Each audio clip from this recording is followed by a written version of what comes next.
नमस्कार, आप देख रहे हैं अपना उत्तराखंड और मैं हूं आपके साथ भानु दीक्षित। 4 मार्च को सीएम त्रिवेंद्र सिंह रावत राज्य का बजट पेश करेंगे। बजट में स्वास्थ्य और शिक्षा पर ज्यादा आवंटन होने की उम्मीद जताई जा रही है।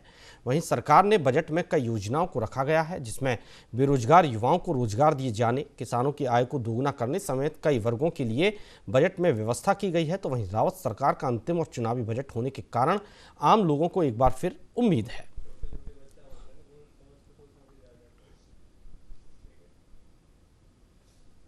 हम तो इस परेशान हो गए हैं बहुत ज़्यादा। डीजल मतलब 500 का डीजल होता है, 6 लीटर डीजल आता है। काम कितना का होता है? 600-700 रुपये का। और डीजल फूक जाता है सारा, घर का लेके जाएंगे। काम तो कुछ होता ही नहीं, डीजल इतना महंगा है, फिर काम भी इतना नहीं है ज़्यादा। सरकार से क्या अपेक्षा है आप? सरकार से यही है बस डीजल थोड़ा सर, हमारे पास टैक्सी है, हम तो इस परेशान हो गए हैं बहुत ज़्यादा। डीजल मतलब 500 का डीजल। पहले तो महंगाई बिल्कुल घटाई जाए, रोजगार गरीबों को, मजदूरों को रोजगार दिया जाए। और सुनने में आ रहा है कि ये जो 5 लाख की छूट दी थी, ये भी 2.5 लाख तक कर दी गई है। ये ऐसा क्यों किया गया है? जब 5 लाख की छूट है तो 2.5 लाख क्यों की गई? सब गृहिणियों को, युवाओं की शिक्षा और मेन मुद्दा हमारा यही है, बच्चों को रोजगार। जैसे हमारे बच्चे हैं देश से बाहर, अपने उत्तराखंड से बाहर जाके जॉब कर रहे हैं, तो यहाँ कुछ ऐसी फैक्ट्रीज लगें, कुछ ऐसा हो ताकि हमारे बच्चों को रोजगार मिले और वो बाहर रह जाएं। क्योंकि वो बाहर जाते हैं तो माँ बाप टेंशन में रहते हैं, बच्चे कहाँ कहाँ जा रहे हैं। मेन मुद्दा यही है कि यहाँ पर कुछ ऐसा डेवलप किया जाए, फैक्ट्रीज लगाई जाए, कुछ कंपनी को बुलाया जाए ताकि हमारा मुख्यमंत्री जी से त्रिवेंद्र सिंह रावत जी से हमारा ये अपेक्षा है कि बीते हुए जो कोरोना काल में हमारी जो दयनीय दशा हुई है, नौकरियां गए हैं, भूखमरी फैली है और मतलब इतने मौतें हुई हैं, तो देवभूमि में मैं चाहते हैं कि उस दिशा को जो आज हमारी क्षति पहुंचे है, इस बजट में हम उसको। उत्तराखंड के मुख्यमंत्री त्रिवेंद्र सिंह रावत कुंभ मेले को लेकर हरिद्वार के दौरे पर रहे, जहां उन्होंने निरंजनी अखाड़े की पेशवाई का आगाज किया, जिसके बाद उन्होंने कुंभ मेले के लिए बनाए जा रहे बेस अस्पताल और मीडिया सेंटर का निरीक्षण किया। इसके साथ ही जूना अखाड़े, महानिर्वाणी अखाड़े, अटल अखाड़े में जाकर पूजा अर्चना की। तो वहीं उन्होंने जगत गुरु शंकराचार्य राजराजेश्वर श्रम से भी मुलाकात की। इसके बाद मुख्यमंत्री रावत ने प्रेस वार्ता की। इस दौरान एसओपी से नाराज चल रहे व्यापारियों के लिए उन्होंने कहा कि हरिद्वार के व्यापारी एसओपी पर घबराएं नहीं, सरकार उनके साथ है। तो समय भराड़ी शहर में विधानसभा चल रही है, उसने जो वहाँ पर गांव वालों के साथ जो हरकत की है गैरसैंण में। उत्तराखंड क्रांति दल के केंद्रीय अध्यक्ष दिवाकर भट्ट ने कोटद्वार में पत्रकारों से वार्ता की। इस दौरान उन्होंने कहा कि भराड़ीसैंण में चल रहे विधानसभा सत्र के दौरान स्थानीय लोगों की ओर से लंबे समय से धरना प्रदर्शन चल रहा था। प्रदर्शनकारियों पर पुलिस की ओर से लाठीचार्ज किया गया। उसकी निंदा करते हुए उन्होंने कहा कि सरकार को जल्द से जल्द उनकी मांगों को पूरा कर दोषियों के खिलाफ कड़ी से कड़ी कार्रवाई करनी चाहिए। तो समय भराड़ीसैंण में विधानसभा चल रही है, उसने जो वहाँ पर गांव वालों के साथ जो हरकत की है गैरसैंण में, जो रोड की मांग को लेकर के जो गांव के लोग गए थे, उनके साथ जो कर्म हुआ है उसकी हम भर्त्सना भी कर रहे हैं और बहुत साफ शब्दों में कह रहे हैं कि सरकार तुरंत उन लोगों को जो है उनकी मांगों को पूरा करे और कोई ऐसी हालात पैदा न होने दे।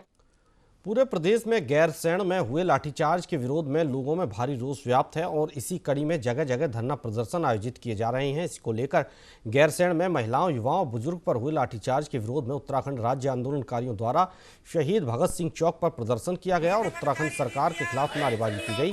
राज्य आंदोलनकारियों का कहना है कि प्रदेश में राज्य की जनता ही सुरक्षित नहीं है, तो ऐसी सरकार किस काम की।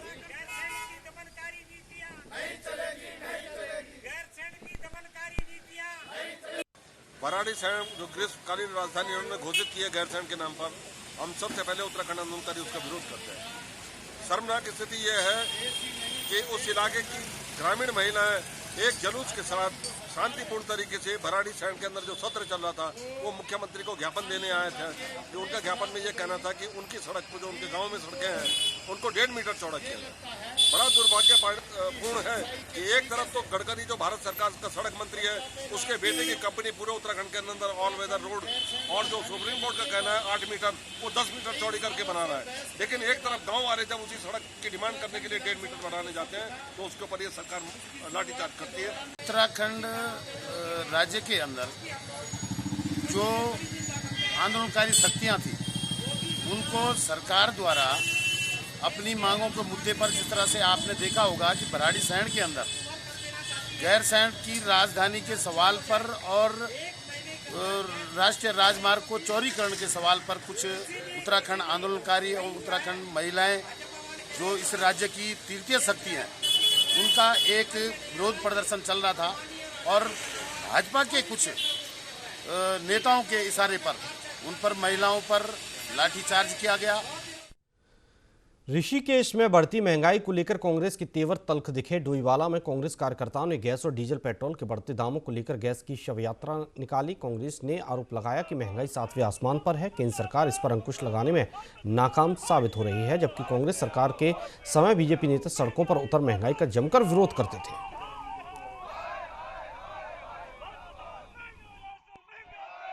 एक मुख्य विपक्ष की भूमिका को बखूबी निभा रही है और लगातार हम जनहित के मुद्दों को सड़कों पर जाकर उठा रहे हैं। लेकिन ये जो सरकार इतनी बदबस्त हो रखी है और इतना घमंड इन लोगों को हो गया है कि ये किसी की भी सुनने को तैयार नहीं है। अब मुझे जो लगता है अब सही समय जो आ गया है वो 2022 में हम लोग उत्तराखंड में इस सरकार को देंगे और 2024 में केंद्र में देंगे। कहाँ है वो स्मृति ईरानी? वो स्मृति ईरानी क्या आज दिख रही है गैस को लेकर धरना प्रदर्शन करती हुई या कहीं मांग उठाती हुई कि इसके रेट कम किया जाए? हाँ, स्मृति ईरानी जी अगर दिख रही है तो गोलगप्पे खाते हुए दिख रही हैं। वो कहाँ है केंद्रीय सहायक मंत्री और प्रदेश के जो आज मंत्री पद पर बैठे हैं? वो लोग आके बताएं जनता को, आम जनता को, कि जो उसके साथ कुठाराघात किया जा रहा है। हमारी मांग है, डोईवाला कांग्रेस की मांग है, डोईवाला पंचायत संगठन की, युवा कांग्रेस, NSUI की, सभी फ्रंटल संगठन, सेवा दल। ऋषिकेश में नंदप्रयाग घाट मोटर मार्ग चौड़ीकरण की मांग को लेकर गैरसैंण के भराड़ी शहर में विधानसभा सत्र के दौरान प्रदर्शन के दौरान आंदोलनकारियों पर लाठीचार्ज से राज्य में लोग गुस्से में हैं, तो वहीं राजनीतिक पार्टियों ने भी भराड़ी शहर में हुए लाठीचार्ज की निंदा की। डोईवाला में आम आदमी पार्टी के संगठन मंत्री अशोक सेमवाल के नेतृत्व में दर्जनों आप कार्यकर्ताओं ने सरकार के खिलाफ रोष जताया और दोषियों के खिलाफ कार्रवाई की मांग की।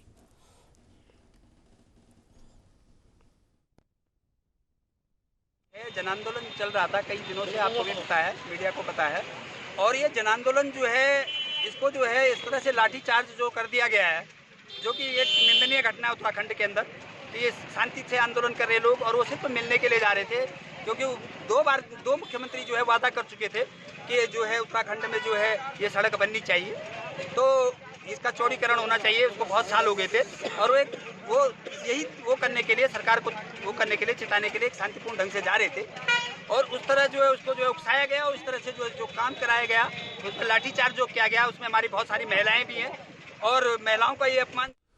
उत्तराखंड के लक्सर जिले में श्री पंचायती बड़ा उदासीन अखाड़ा निर्वाण की शोभा यात्रा बड़े ही शोभायमान तरीके से निकाली गई, जिसमें करीब अखाड़ों के 70 महंतों ने हिस्सा लिया। इस शोभा यात्रा में कई तरह की झांकियां भी देखने को मिली। तो वहीं इस शोभा यात्रा की कमान लक्सर उपजिलाधिकारी ने अपने हाथों में ले रखी है। ये शोभा यात्रा लक्सर के चंदन पैलेस से शुरू हुई और पिपली गांव के श्री पंचायती अखाड़ा उदासीन निर्वाण तक पहुंची। इस शोभा यात्रा की सुरक्षा और यातायात व्यवस्था को लेकर लक्सर पुलिस ने भारी पुलिस फोर्स तैनात की।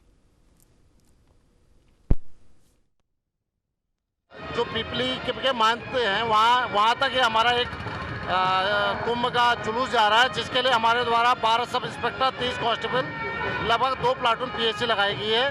हमारे द्वारा अलग से इसके लिए ट्रैफिक प्लान लगाया गया है। गन्ने की ट्रॉलियाँ और डंपर, बड़े डंपर पहले ही हमने आउटसाइड में सारे रोक दिया गया है।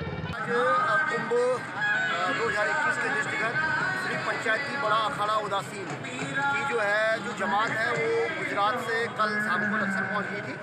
आज लक्सर से सुबह 11 बजे से यहाँ जमात जो है अपनी शोभा यात्रा के साथ पिपली गाँव पहुँचेगी, जो कि यहाँ से 5 किलोमीटर दूर है और लगभग ये जो है 11 बजे से 4 बजे तक पेशवाई का समय है। इसके लिए जो है पुलिस व्यवस्था की गई है। सड़कों की और मार्ग की सफाई की गई है और बिजली पानी की सारी व्यवस्था की गई है। सब प्रशासन जो है दुरुस्त के साथ पूरा सहयोग कर रहा है और हम पूरी कोशिश कर रहे हैं कि संतों को कुंभ के आयोजन में पूर्ण सहयोग मिल सके। रामनगर तराई पश्चिम के आम पोखरा रेंज में बिना अनुमति के बाहरी क्षेत्र से आए कुछ लोग अवैध मक्खी पालन कर रहे हैं। एक तरफ तो कॉर्बेट टाइगर रिजर्व जंगल में जाने से रोक लगी हुई है, तो दूसरी तरफ तराई पश्चिम क्षेत्र हाथीडंगर में मधुमक्खी पालन का बिना अनुमति के ये व्यापार चल रहा है, जिसमें वन विभाग की कार्रवाई पर ही सवाल उठ रहे हैं। तो वहीं डीएफओ हिमांशु बागड़ी को इस बात की जानकारी दी तो उन्होंने कहा कि मेरे संज्ञान में ये मामला नहीं है। प्रकरण आपके द्वारा संज्ञान में लाया जा रहा है। उसके अलावा जैसे हमारे यहाँ मौन पालक द्वारा आवेदन दिया जाता है कि उन्हें मौन के डब्बे जंगलों से और आबादी से लगे हुए क्षेत्र में रखने हैं, तो उनसे फीस लेकर उनको अनुमति दी जाती है। तो अगर जहाँ के स्थान का आप कह रहे हैं वहाँ पर अनुमति अगर नहीं दी गई है, उसके बाद अगर उनकी तरफ रखा गया है तो उनके जो डब्बे पे रखे हुए हैं उनके विरुद्ध सीज करके नियमानुसार कार्रवाई की जाएगी। नैनीताल डीएम कार्यालय के सभागार भवन जिले में देशी और विदेशी शराब की दुकानों के आवंटन चल रहा है। जिले में 32 देसी दुकानें और 29 विदेशी शराब की दुकानों को मिलाकर कुल 61 शराब की दुकानें हैं। सभी 61 दुकानों के लिए 143 लोगों ने आवेदन किए हैं। देशी और विदेशी शराब की दुकानों से सरकार को नैनीताल जिले से वित्तीय वर्ष 2021-22-23 में करीब 261 करोड़ की आमदनी होगी। जिलाधिकारी की मौजूदगी में भारी सुरक्षा के बीच मदरा की दुकानें आवंटित की गई हैं। देसी हैं और 32 देसी हैं और एक बियर की शॉप है। इन सब में लगभग 60 आवेदन हमारे पास आए हैं और 3 के आवेदन हमें नहीं मिले हैं। तो उसमें ये प्रक्रिया हमारी शुरू हो गई है और राजस्व के हिसाब से देखोगे जो हमारे जनपद को टारगेट मिला वो 261 करोड़ का मिला है। तो आज जिस हिसाब से हमें एप्लीकेशंस आए हैं तो उस हिसाब से हम मान कर चलिए कि 63 दुकानों में से 60 दुकानों में एप्लीकेशंस लोगों ने डाले हैं अभी तक। तो ये 99% जो हमारी दुकानें हैं ये लगभग उठ जाएंगी। तो सेकंड चरण में ये 100% हम अपना राजस्व। हरिद्वार में जूना और अग्नि अखाड़े की छावनी में बुधवार को धर्म ध्वजा स्थापित की गई, जिसमें जूना अखाड़े के तमाम संत महंत शामिल हुए। बड़ी संख्या में मौजूद साधु संतों ने बड़ी धूमधाम से धर्म ध्वजा स्थापित की। इस मौके पर अखाड़े के शंकराचार्य नरेंद्रानंद सरस्वती ने कहा कि धर्म ध्वजा अखाड़े की आनवान शान है। इसकी स्थापना के साथ ही अखाड़े के लिए कुंभ मेले की शुरुआत हो जाती है और यहीं से कुंभ की सभी गतिविधियां संचालित की जाती हैं। गुरुवार को जूना और अग्नि अखाड़े की विशाल पेशवाई निकाली जाएगी। प्रतिष्ठा विश्व की प्रतिष्ठा का आधार धर्म है और कुंभ का आधार भी धर्म है। धर्म धारण करने वाले की रक्षा और सुरक्षा करता है। तो कुंभ पर्यंत जो धर्म ध्वजा है, एक तरह से धर्म की जड़ें इतनी गहरी हैं जिसका संरक्षण संवर्धन ये ध्वजा इसका प्रतीक है। एक तरह से चिन्ह है, जैसे मनुष्य के शरीर में शिखा और भारत का जैसे राष्ट्रीय ध्वज, तो सनातन धर्म का ये ध्वज है जो चतुर्दिक कुंभ पर्यंत फहराता रहेगा। एक तरह से विजय स्तंभ है। आचार्य शंकर ने पद यात्रा कर इसकी स्थापना 2531 वर्ष पूर्व जो किया था, उसी परंपरा वैदिक संस्कृति के संरक्षण संवर्धन हेतु ये धर्म। हरिद्वार में महाकुंभ का आयोजन शुरू हो गया है, जिसको लेकर निरंजनी अखाड़े की ओर से पेशवाई निकाली गई, जिसमें हजारों की संख्या में साधु संत मौजूद रहे। साथ ही कुंभ को भव्य दिव्य बनाने के लिए अखाड़े की ओर से क्या कुछ विशेष इंतजाम किए जा रहे हैं, जिसको लेकर निरंजनी अखाड़े के महामंडलेश्वर से खास बात की न्यूज इंडिया के संवाददाता विशाल गर्ग ने। महाकुंभ का आयोजन हो गया है और आचार्य महामंडलेश्वर जी हमारे साथ है। सर, आपसे जानना चाहेंगे, आज से अखाड़े की शुरुआत हो गई है, किस तरह से आप देख रहे हैं, क्या आज हमारे पंचायती श्री निरंजनी अखाड़े की पेशवाई है और आप देख रहे हैं कि कितनी बड़ी पेशवाई है। लगभग 10 किलोमीटर की पेशवाई है। पेशवाई में बहुत सारे नागा, सन्यासी, हमारे महंत, श्री महंत, थानापति, हमारे कोठारी, भंडारी, हमारे कारोबारी और सभी श्री महंत हैं। आप घोड़े और ऊँट इत्यादि पे हमारे नागा सवार हैं, जो हमारे नागा सन्यासी हैं। तो एक परंपरागत है, ये परंपरागत है। हमारे सबसे आगे हमारा हमारे भगवान कार्तिक है, कार्तिक के आगे हमारे निशान है, निशान के आगे हमारे जो जमात के कुछ लोग हैं, सन्यासियों के बिल्कुल साथ में सबसे पहला मेरा रथ है, क्योंकि मैं निरंजनी अखाड़े का आचार्य महामंडलेश्वर हूँ। मेरे पीछे आप देख सकते हैं कि सैकड़ों की तादाद में हमारे वरिष्ठ महामंडलेश्वर हैं, हमारे वरिष्ठ सभी श्री महंत आनंद अखाड़े के आचार्य महामंडलेश्वर हमारे पीछे हैं। तो परमानंद जी महाराज हैं, साध्वी निरंजन ज्योति जी हमारे साथ पीछे रथ पे हैं। मुझे लगता है कि ये परंपरा है, इस परंपरा का निर्वहन अखाड़ों से सीखने को मिलता है। पेशवाई का अर्थ कुंभ का प्रारंभ माना जाता है और पेशवाई का अर्थ नगर भ्रमण है, पेशवाई का अर्थ नगर दर्शन है, पेशवाई का अर्थ है नगर में जो देवता हैं, नगर के जो क्षेत्रपाल हैं, नगर के जो क्षेत्र के देवता हैं, उनका वंदन करना, उनका अभिनंदन करना। आचार्य जी, आपसे जानना चाहेंगे इस बार का कुंभ हम कितना भव्य और दिव्य बनाने की कोशिश करेंगे और क्या कुछ और खास रहने की उम्मीद है? देखिए, क्योंकि कुंभ भव्य और सुंदर बनाना है, क्योंकि उत्तराखंड सरकार हमारे जो आदरणीय त्रिवेंद्र सिंह रावत जी हैं, मेरे बहुत प्रिय हैं, आदरणीय प्रधानमंत्री नरेंद्र मोदी जी बहुत धार्मिक हैं, तो उनकी भी प्रबल इच्छा है कि कुंभ बहुत अच्छा हो और बहुत अच्छा होता, निस्संदेह इसमें कोई दो राय नहीं था। अगर कोरोना का काल नहीं होता, कोरोना की स्थिति नहीं होती, तो मुझे लगता है यह कुंभ आज कुछ एक अलग रूप लेकर के आया होता। लेकिन मैं चाहूँगा, मेरा प्रयास है और हम सबों की इच्छा है कि यह कुंभ सुंदर, दिव्य और भव्य हो, जिससे पूरी दुनिया में आपके द्वारा संदेश जाए। आचार्य जी, आज मुख्यमंत्री त्रिवेंद्र सिंह रावत जी भी आए थे, उन्होंने भी कहीं ना कहीं शुभारंभ के जो है वो रहे वो आपके साथ में, उनका किस तरह से रोल देखते हो? और एक महीने का जो कुंभ है हमारा, तो उसको हम और कितना और अच्छे से लेकर के चलें? मुझे लगता है कि आदरणीय त्रिवेंद्र सिंह रावत जी आज आए, उन्होंने सबसे पहले आचार्य निरंजनी पीठाधीश्वर का पूजन किया, फिर हमारे आनंद अखाड़े के आचार्य का पूजन किया, फिर पूज्य परमानंद सरस्वती जी महाराज का पूजन किया, निरंजन ज्योति जी का पूजन किया, पूज्य नरेंद्र गिरी जी महाराज अखाड़ा परिषद के राष्ट्रीय अध्यक्ष का पूजन किया, पूज्य रविंद्रपुरी जी महाराज का, हमारे सभी महामंडलेश्वरों का पूजन किया, सबसे आशीर्वाद लिया कि हमारा कुंभ और हमारा उत्तराखंड सुंदर हो, कुंभ दिव्य हो, सुंदर हो और कोरोना से मुक्त रहे। यह कामना उन्होंने भगवती से की और सभी महापुरुषों से किया, सभी संतों से किया। धन्यवाद आचार्य जी। तो आचार्य जी निरंजनी अखाड़े के महामंडलेश्वर जी थे, जिन्होंने बताया कि वो भव्य और दिव्य कुंभ को बनाने की पूरी अपनी कोशिशें करते हुए दिखाई देंगे। अपने सहयोगी आशीष धीमान के साथ Vishal Garg, News India, Haridwar. Nainital high court की खंडपीठ में टूरिज्म डेवलपमेंट बोर्ड और राज्य सरकार की ओर से रानीबाग से नैनीताल के लिए बनाए जाने वाली रोपवे निर्माण याचिका पर सुनवाई हुई। हाईकोर्ट ने बलिया नाले का ट्रीटमेंट कर रही एजेंसी सहित टूरिज्म डेवलपमेंट बोर्ड से 4 सप्ताह में जवाब मांगा।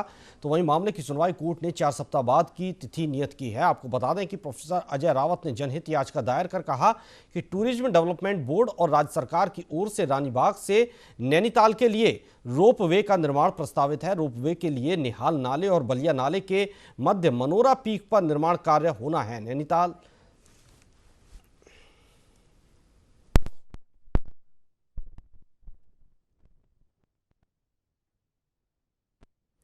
उत्तराखंड हाईकोर्ट ने रिजर्व शिवालिक एलिफेंट कॉरिडोर को डीनोटिफाइड करने के खिलाफ दायर जनहित याचिका पर सुनवाई की। कोर्ट ने सदस्य सचिव राज्य वन्य जीव बोर्ड को 17 मार्च को व्यक्तिगत रूप से कोर्ट में पेश होने को कहा है। साथ ही केंद्र सरकार और जैव विविध बोर्ड से 10 दिन के भीतर जवाब पेश करने को कहा है।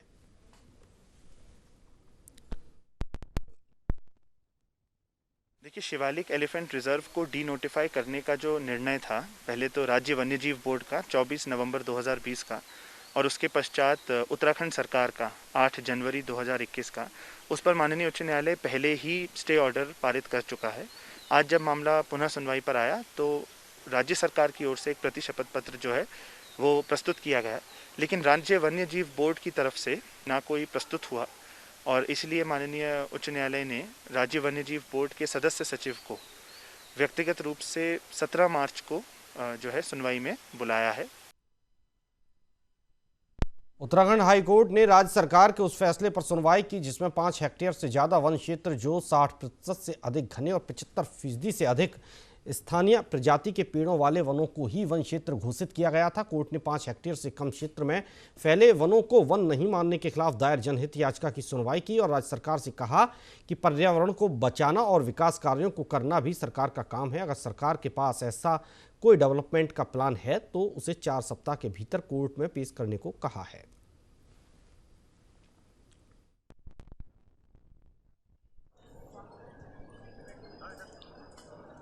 की परिभाषाएं बदलने को लेके माननीय उच्च न्यायालय आया था याचिकाकर्ता, जिसमें माननीय न्यायालय ने स्टे इनकी जो चेंज डेफिनेशन थी उसको स्टे किया हुआ है। आज फिर मामले की सुनवाई हुई तो माननीय न्यायालय ने अपनी कंसर्न एक उनसे एडवोकेट जनरल साहब से बताई। हमारे राज्य में डेवलपमेंट हो रहा हो वो भी सरकार का काम है, और अगर एनवायरनमेंट बचाना है वो भी सरकार का ही काम है। टिहरी में उत्तराखंड रूरल स्पोर्ट्स लीग की ओर से स्थानीय प्रतिभाओं को मौका दिया जा रहा है। तो वहीं इस मौके पर कांग्रेस के पूर्व प्रदेश अध्यक्ष किशोर उपाध्याय ने प्रेस कॉन्फ्रेंस कर कहा कि विधानसभा के ग्रामीण क्षेत्र के युवा प्रतिभाओं को सामने लाने के लिए ये एक सकारात्मक पहल है। युवाओं को खेल से जोड़ने के लिए और उनकी प्रतिभा को निखारने के लिए टिहरी विधानसभा ग्रामीण क्षेत्र के युवाओं को मौका दिया जाएगा।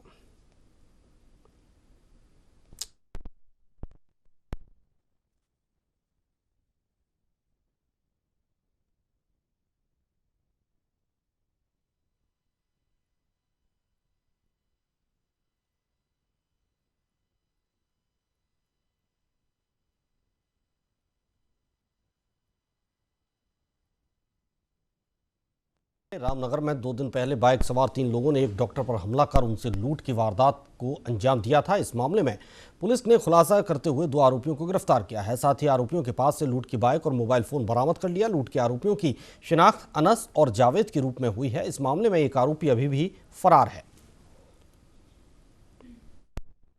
28 तारीख को MPIC ग्राउंड के पास एक मोटरसाइकिल पे 3 सवार लोगों के द्वारा जो है एक व्यक्ति का मोबाइल छीना था, जिस संबंध में थाने पर लूट का अभियोग पंजीकृत किया गया था। उसका अनावरण करते हुए सीसीटीवी फुटेज के माध्यम से उत्तराखंड की चक्राता तहसील में जल संस्थान की लापरवाही के चलते लोगों को परेशानी उठानी पड़ रही है। दुर्गम क्षेत्र लोखंडी और लोहारी के लोगों को खुद ही श्रमदान कर पाइपलाइन की मरम्मत करनी पड़ रही है। वहीं बर्फबारी के चलते पाइपलाइन जमने के साथ ही कई जगह टूट गई थी, जिसकी शिकायत के बाद भी जिम्मेदार अधिकारियों ने आंखें मूंद रखी हैं, जिस पर लोगों ने कड़ाके की ठंड और बर्फ के बीच श्रमदान कर पाइपलाइन की मरम्मत कर सिस्टम की पोल खोल कर रख दी, जिसका वीडियो सोशल मीडिया पर वायरल हो रहा है। हमारे गांव में पानी की बहुत बड़ी अभी समस्या आ रही है, क्योंकि 10-12 दिन हो चुके हैं पानी के लिए भटक रहे हैं और रोज। रामनगर में कोरोना ने फिर दस्तक दे दी है। रामनगर में 75 लोगों ने कोरोना का रैपिड टेस्ट करवाया, जिसमें 26 लोगों की रिपोर्ट पॉजिटिव आई, जिससे क्षेत्रवासियों में एक बार फिर कोरोना को लेकर डर बैठ गया है। साथ ही लोगों को कोरोना बढ़ने के साथ साथ लॉकडाउन का डर भी सताने लगा है। नोडल अधिकारी प्रशांत कौशिक ने बताया कि पॉजिटिव लोगों के परिजनों और कॉन्टैक्ट हिस्ट्री की जाँच की जा रही है।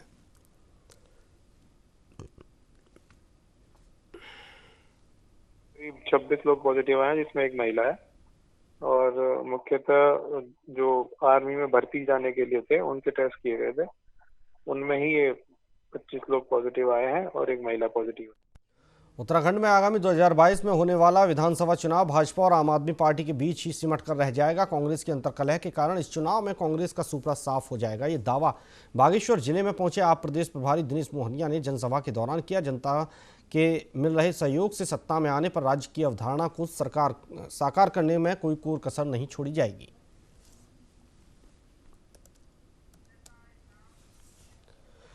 बागेश्वर जिले की 12 में से 11 शराब की दुकानों की ई टेंडर प्रक्रिया के माध्यम से नीलामी प्रक्रिया की गई। इस बार प्रशासन ने 45 करोड़ के लक्ष्य के तहत 47.22 करोड़ में शराब की 11 दुकानों की नीलामी की। इनमें 5 दुकानें देसी मदरा की, जबकि 7 दुकानें अंग्रेजी शराब की थीं। भराड़ी बिड की दुकान के लिए कोई आवेदन नहीं मिला है। इसी के साथ अपना उत्तराखंड में फिलहाल इतना ही। आप देखते रहिए न्यूज़ इंडिया।